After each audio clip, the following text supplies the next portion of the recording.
حضرت حسین رضی اللہ عنہ کے بیٹے کا کیا نام تھا جو کربلا میں بچ گئے تھے؟ یہ حضرت زین العابدین، حضرت علی ابن حسین نام ہے، زین العابدین ان کا لقب ہے،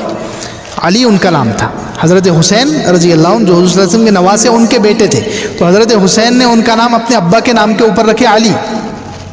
حضرت حسین نے ان کا نام اپنے والد کے نام کے اوپر رکھے علی، تو وہ ہے علی ابن حسین رضی اللہ عنہ۔ اور وہ اس کربلا کی لڑائی کے وقت اچھے 23 یا 25 سال کے تھے وہ، لیکن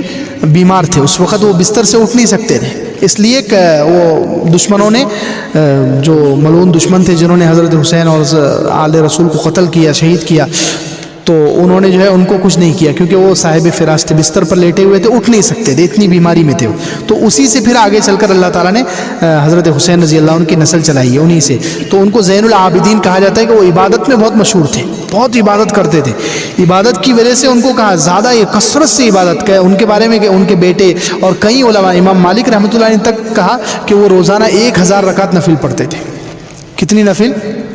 1000 رکعت نفل پڑھتے تھے، وہ اتنی عبادت کرتے تھے، اس لیے ان کو کہا جاتا ہے زین العابدین، عابدوں کی زینت، کہ وہ عابدوں کے لیے زینت تھے۔ اور ہر ماشاءاللہ ان کی صفات کا کیا کہنا، وہ تو آل رسول ہیں صلی اللہ علیہ وسلم، حضور کے خاندان والے ہیں، تو خیر ان کا نام علی ابن حسین اور لقب زین العابدین، امام زین العابدین رحمۃ اللہ علیہ۔